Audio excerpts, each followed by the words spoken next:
Welcome to Lil Friday, featuring Louisa May Alcott's book, Little Women. Read by Amber Jacoba. Sponsored by Gals Guide.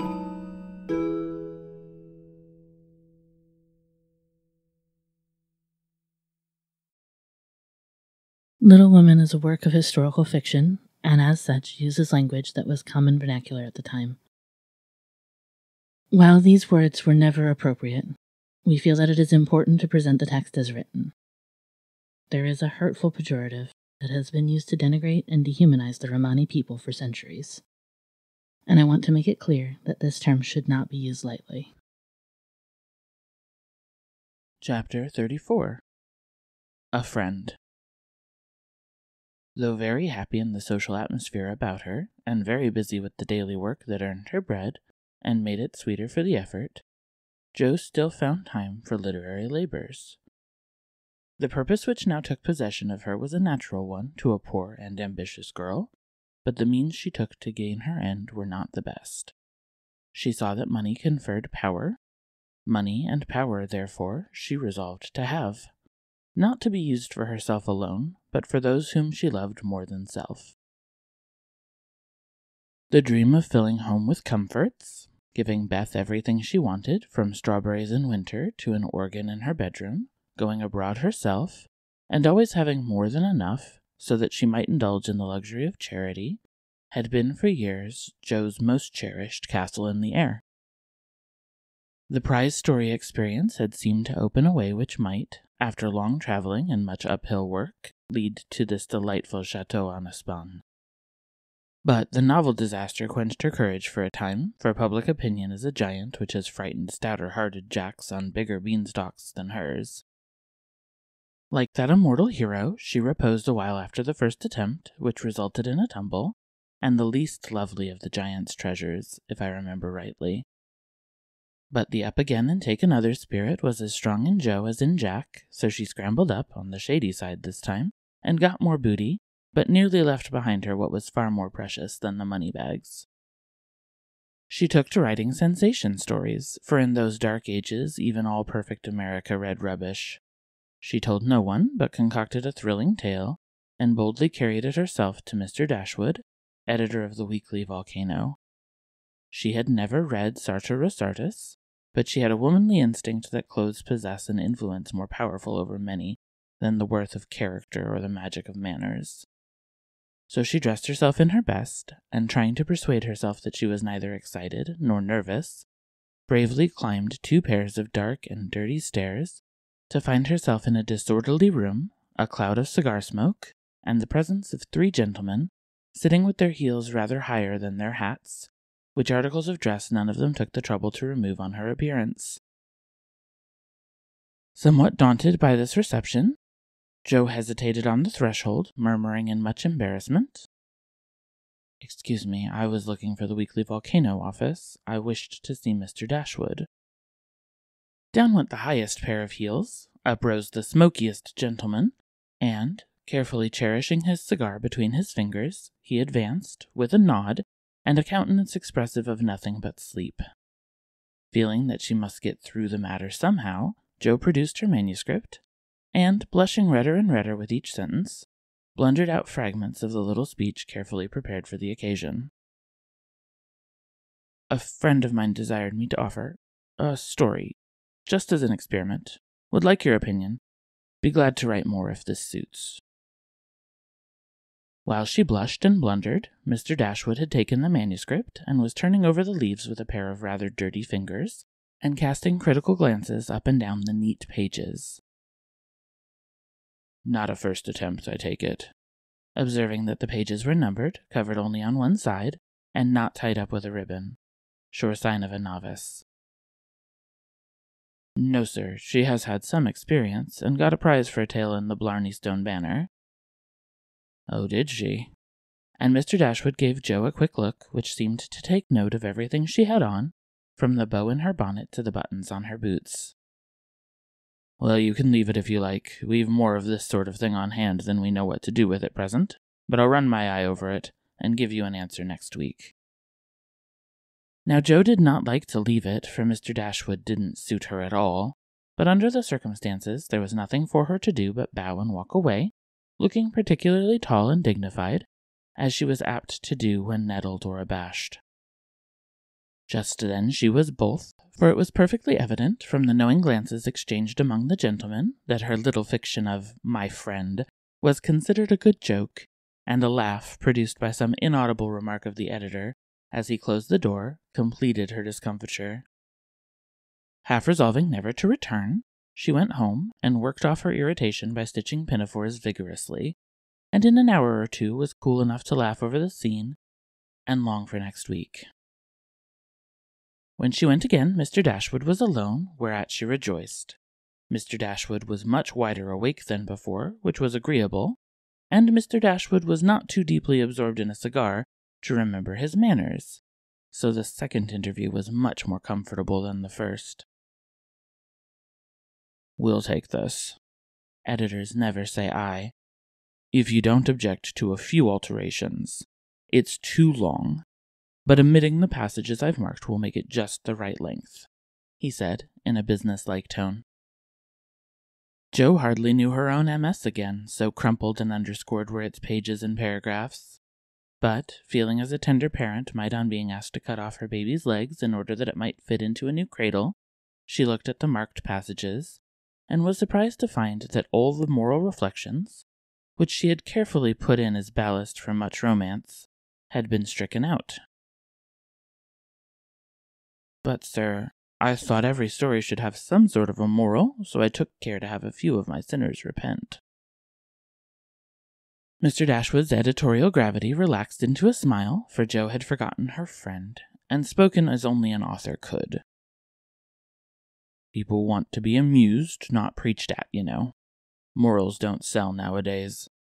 Which was not quite a correct statement, by the way.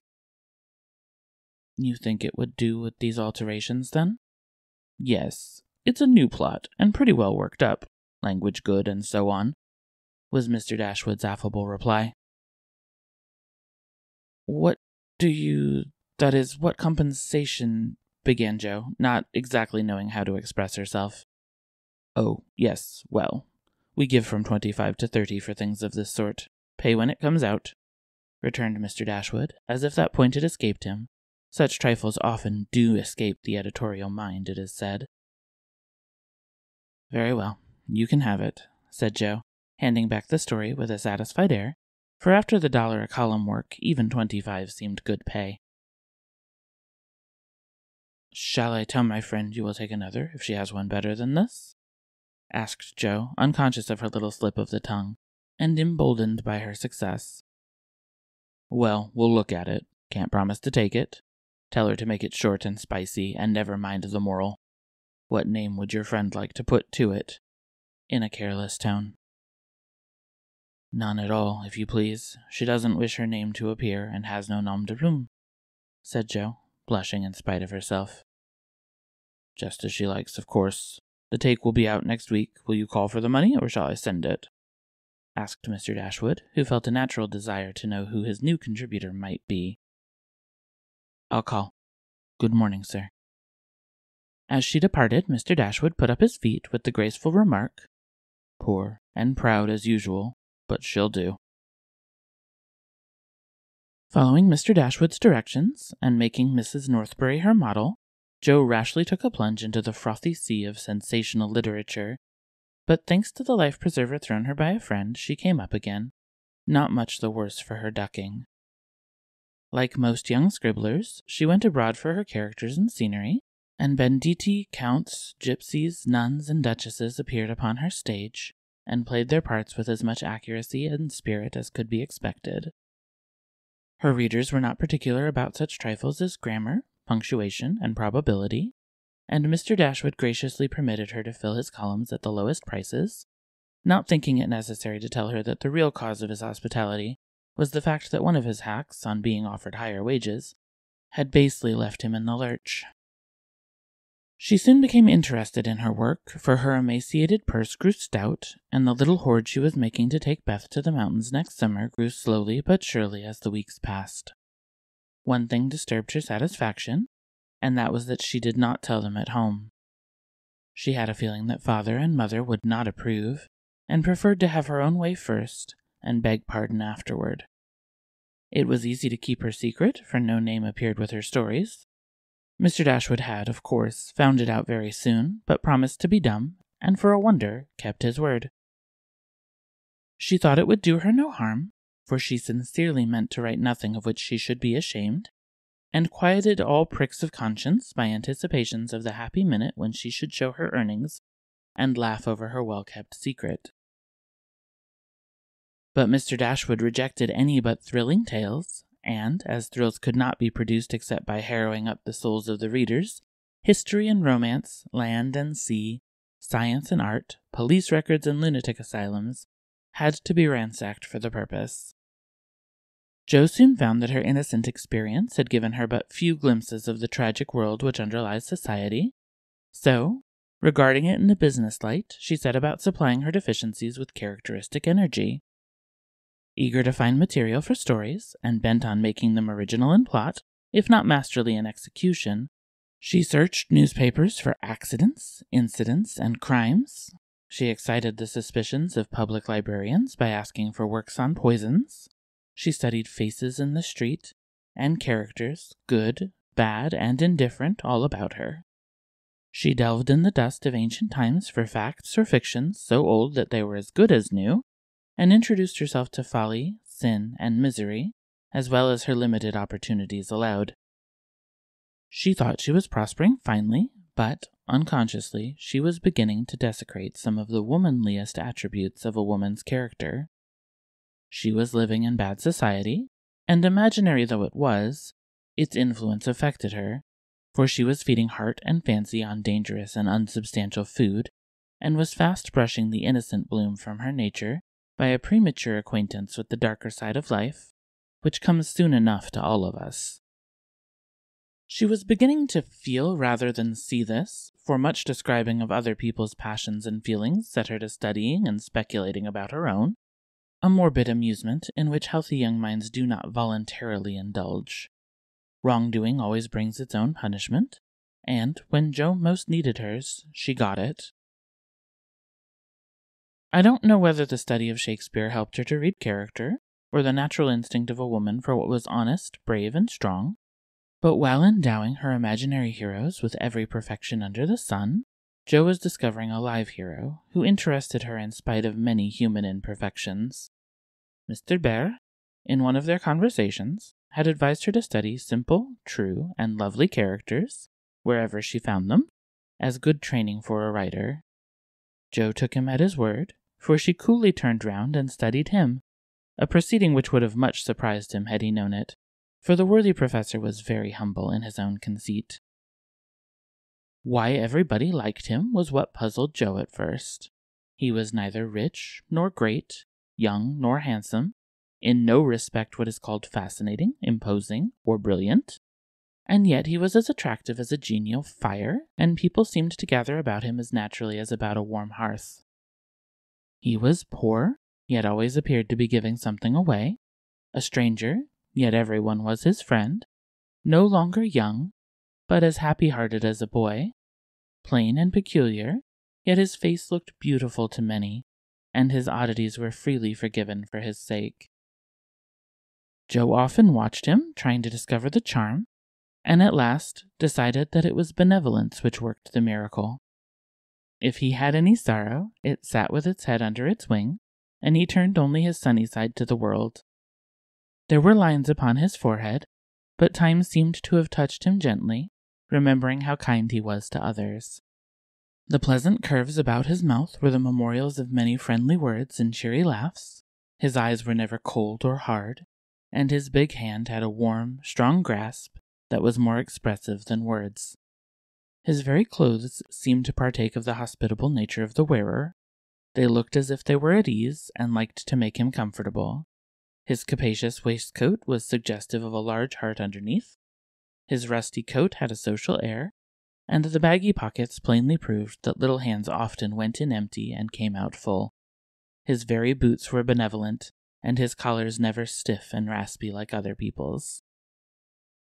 "That's it," said Jo to herself when she at length discovered that genuine goodwill towards one fellow man could beautify and dignify even a stout German teacher, who shoveled in his dinner, darned his own socks, and was burdened with the name of Père. Jo valued goodness highly, but she also possessed a most feminine respect for intellect, and a little discovery which she made about the professor added much to her regard for him. He never spoke of himself, and no one ever knew that in his native city he had been a man much honored and esteemed for learning and integrity, till a countryman came to see him, and, in a conversation with Miss Norton, divulged the pleasing fact. From her, Jo learned it, and liked it all the better because Mr. Bär had never told it. She felt proud to know that he was an honored professor in Berlin, though only a poor language master in America, and his homely, hard-working life was much beautified by the spice of romance which this discovery gave it. Another, and a better gift than intellect, was shown her in a most unexpected manner. Miss Norton had the entree into literary society, which Jo would have had no chance of seeing but for her. The solitary woman felt an interest in the ambitious girl, and kindly conferred many favors of this sort both on Jo and the professor. She took them with her, one night, to a select symposium held in honor of several celebrities.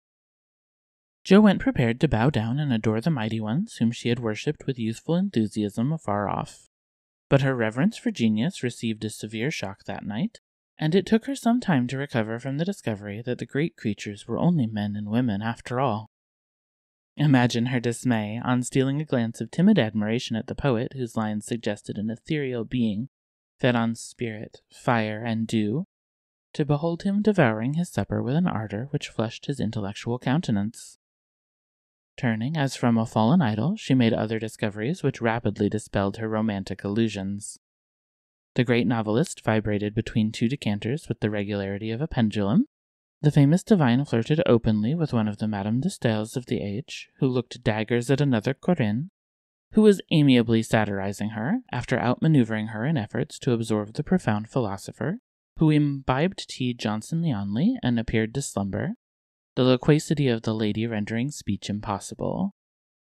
The scientific celebrities, forgetting their mollusks and glacial periods, gossiped about art, while devoting themselves to oysters and ices with characteristic energy. The young musician, who was charming the city like a second Orpheus, talked horses, and the specimen of the British nobility present happened to be the most ordinary man of the party. Before the evening was half over, Jo felt so completely disillusionée that she sat down in a corner to recover herself. Mr. Bär soon joined her, looking rather out of his element, and presently several of the philosophers, each mounted on his hobby, came ambling up to hold an intellectual tournament in the recess. The conversation was miles beyond Jo's comprehension, but she enjoyed it, though Kant and Hegel were unknown gods, the subjective and objective unintelligible terms, and the only thing evolved from her inner consciousness was a bad headache after it was all over. It dawned upon her gradually that the world was being picked to pieces and put together on new, and according to the talkers, on infinitely better principles than before, that religion was in a fair way to be reasoned into nothingness, and intellect was to be the only god.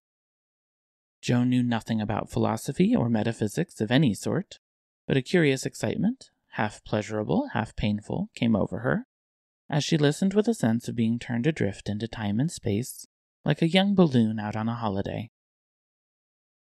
She looked round to see how the professor liked it, and found him looking at her with the grimmest expression she had ever seen him wear. He shook his head and beckoned her to come away, but she was fascinated just then by the freedom of speculative philosophy, and kept her seat, trying to find out what the wise gentleman intended to rely upon after they had annihilated all the old beliefs. Now Mr. Bär was a diffident man, and slow to offer his own opinions, not because they were unsettled, but too sincere and earnest to be lightly spoken. As he glanced from Jo to several other young people, attracted by the brilliancy of the philosophic pyrotechnics, he knit his brows, and longed to speak, fearing that some inflammable young soul would be led astray by the rockets, to find, when the display was over, that they had only an empty stick or a scorched hand.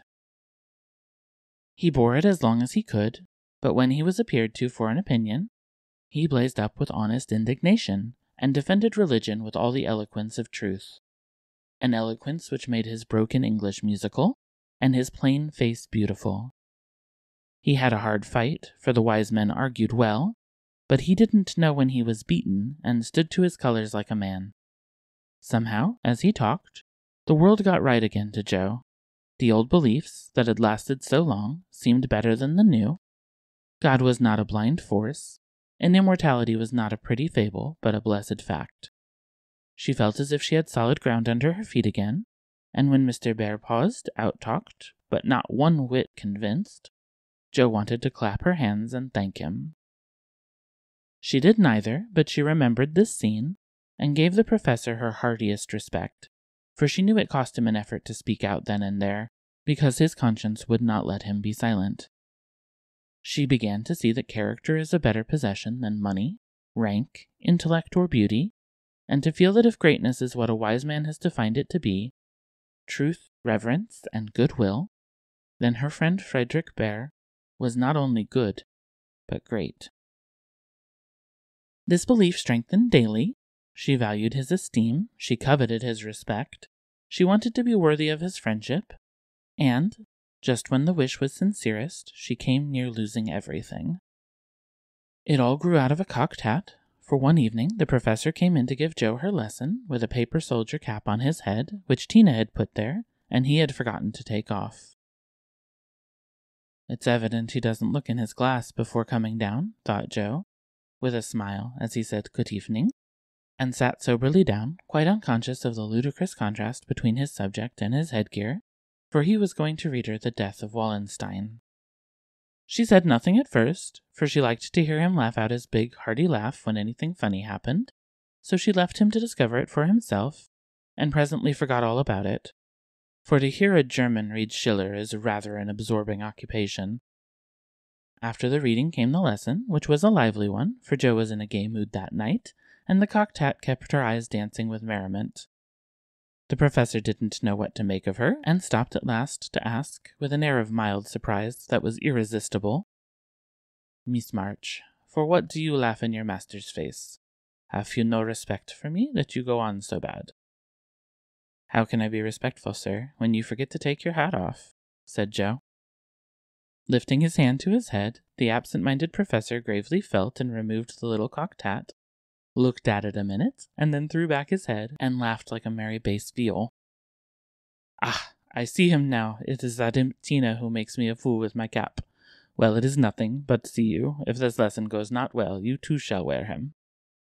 But the lesson did not go at all for a few minutes, because Mr. Bear caught sight of a picture on the hat, and unfolding it, said with an air of great disgust, "I wish these papers did not come in the house. They are not for children to see, nor young people to read. It is not well, and I have no patience with those who make this harm." Joe glanced at the sheet and saw a pleasing illustration composed of a lunatic, a corpse, a villain, and a viper.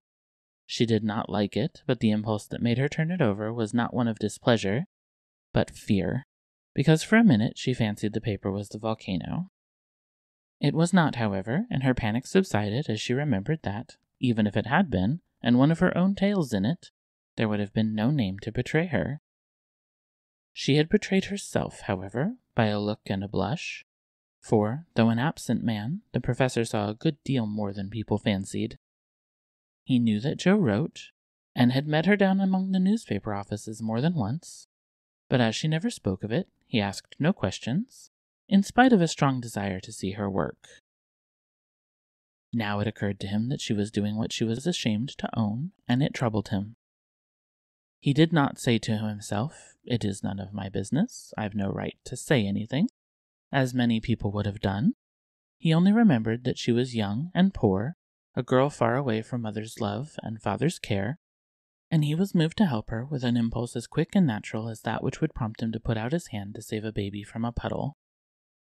All this flashed through his mind in a minute, but not a trace of it appeared in his face, and by the time the paper was turned and Joe's needle threaded, he was ready to say quite naturally, but very gravely, "Yes, you are right to put it from you. I do not like to think that good young girls should see such things. They are made pleasant to some, but I would more rather give my boys gunpowder to play with than this bad trash. All may not be bad, only silly, you know, and if there is a demand for it, I don't see any harm in supplying it. Many very respectable people make an honest living out of what are called sensation stories," said Jo, scratching gathers so energetically that a row of little slits followed her pen. "There is a demand for whiskey, but I think you and I do not care to sell it.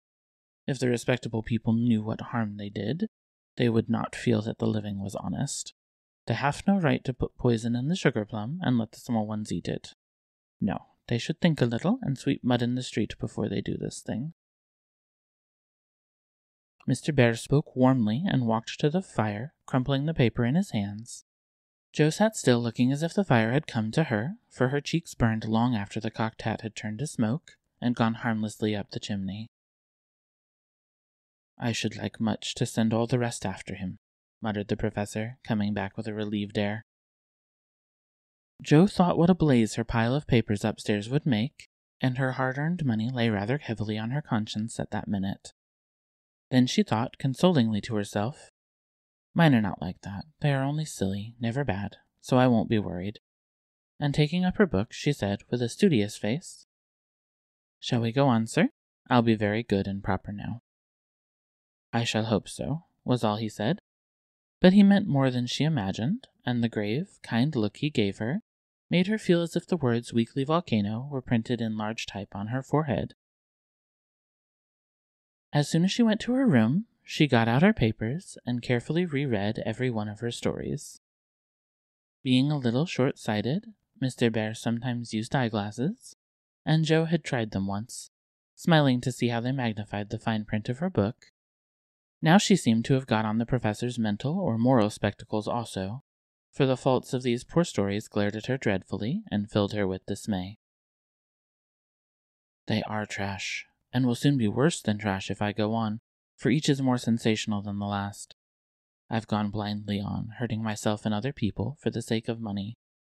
I know it's so, for I can't read the stuff in sober earnest without being horribly ashamed of it, and what should I do if they were seen at home, or Mr. Bear got hold of them?" Jo turned hot at the bare idea, and stuffed the whole bundle into her stove, nearly setting the chimney afire with the blaze. "Yes, that's the best place for such inflammable nonsense. I'd better burn the house down, I suppose, than let other people blow themselves up with my gunpowder," she thought, as she watched the demon of the Joro whisk away, a little black cinder with fiery eyes. But when nothing remained of all her 3 months' work except a heap of ashes and the money in her lap, Jo looked sober as she sat on the floor, wondering what she ought to do about her wages. "I think I haven't done much harm yet, and may keep this to pay for my time," she said after a long meditation, adding impatiently, "I almost wish I hadn't any conscience. It's so inconvenient. If I didn't care about doing right and didn't feel uncomfortable when doing wrong, I should get on capitally.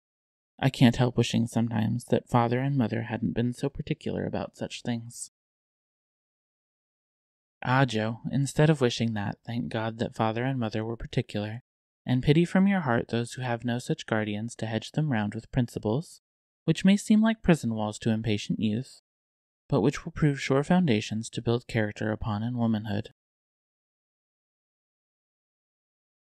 Jo wrote no more sensational stories, deciding that the money did not pay for her share of the sensation, but going to the other extreme, as is the way with people of her stamp, she took a course of Mrs. Sherwood, Miss Edgeworth, and Hannah More, and then produced a tale which might have more properly been called an essay or a sermon, so intensely moral was it. She had her doubts about it from the beginning, for her lively fancy and girlish romance felt as ill at ease in the new style as she would have done masquerading in the stiff and cumbrous costume of the last century. She sent this didactic gem to several markets, but it found no purchaser, and she was inclined to agree with Mr. Dashwood that morals didn't sell. Then she tried a child's story, which she could easily have disposed of if she had not been mercenary enough to demand filthy lucre for it. The only person who offered enough to make it worth her while to try juvenile literature was a worthy gentleman who felt it was his mission to convert all the world to his particular belief. But much as she liked to write for children, Jo could not consent to depict all her naughty boys as being eaten by bears or tossed by mad bulls, because they did not go to a particular Sabbath school, nor all the good infants who did go, as rewarded by every kind of bliss, from gilded gingerbread to escorts of angels, when they departed this life with psalms or sermons on their lisping tongues. So nothing came of these trials, and Jo corked up her inkstand and said, in a fit of very wholesome humility, "I don't know anything. I'll wait till I do before I try again, and meantime sweep mud in the street if I can't do better. That's honest, at least." Which decision proved that her second tumble down the beanstalk had done her some good. While these internal revolutions were going on, her external life had been as busy and uneventful as usual, and if she sometimes looked serious or a little sad, no one observed it but Professor Bear. He did it so quietly that Jo never knew he was watching to see if she would accept and profit by his reproof, but she stood the test, and he was satisfied, for though no words passed between them, he knew that she had given up writing. Not only did he guess it by the fact that the second finger of her right hand was no longer inky, but she spent her evenings downstairs now, was met no more among newspaper offices, and studied with a dogged patience, which assured him that she was bent on occupying her mind with something useful, if not pleasant. He helped her in many ways, proving himself a true friend, and Jo was happy, for while her pen lay idle, she was learning other lessons beside German, and laying a foundation for the sensation story of her own life. It was a pleasant winter and a long one, for she did not leave Mrs. Kirk till June. Everyone seemed sorry when the time came, the children were inconsolable, and Mr. Bear's hair stuck straight up all over his head, for he always rumpled it wildly when disturbed in mind. "Going home. Ah, you are happy that you have a home to go in," he said when she told him, and sat silently pulling his beard in the corner while she held a little levee on that last evening. She was going early, so she bade them all good-bye overnight, and when his turn came, she said warmly, "Now, sir, you won't forget to come and see us if you ever travel our way, will you? I'll never forgive you if you do, for I want them all to know my friend." "Do you? Shall I come?" he asked, looking down at her with an eager expression which she did not see. "Yes, come next month. Laurie graduates then, and you'd enjoy commencement as something new." "That is your best friend of whom you speak?" he said in an altered tone. "Yes, my boy Teddy. I'm very proud of him, and should like you to see him." Jo looked up then, quite unconscious of anything but her own pleasure in the prospect of showing them to one another. Something in Mr. Bear's face suddenly recalled the fact that she might find Laurie more than a best friend, and simply because she particularly wished not to look as if anything was the matter, she involuntarily began to blush, and the more she tried not to, the redder she grew. If it had not been for Tina on her knee, she didn't know what would have become of her. Fortunately, the child was moved to hug her, so she managed to hide her face an instant, hoping the professor did not see it. But he did, and his own changed again from that momentary anxiety to its usual expression, as he said cordially, "I fear I shall not make the time for that, but I wish the friend much success, and you all happiness. God bless you." And with that, he shook hands warmly, shouldered Tina, and went away. But after the boys were abed, he sat long before his fire, with the tired look on his face, and the heimweh, or homesickness, lying heavy at his heart. Once, when he remembered Jo as she sat with the little child in her lap and that new softness in her face, he leaned his head on his hands a minute, and then roamed about the room, as if in search of something that he could not find. "It is not for me. I must not hope it now," he said to himself with a sigh that was almost a groan. Then, as if reproaching himself for the longing that he could not repress, he went and kissed the two tousled heads upon the pillow, took down his seldom used meerschaum, and opened his Plato. He did his best, and did it manfully, but I don't think he found that a pair of rampant boys, a pipe, or even the divine Plato were very satisfactory substitutes for wife and child and home. Early as it was, he was at the station next morning to see Jo off, And thanks to him, she began her solitary journey with the pleasant memory of a familiar face smiling its farewell, a bunch of violets to keep her company, and best of all, the happy thought, well, the winter's gone, and I've written no books, earned no fortune, but I've made a friend worth having, and I'll try to keep him all my life.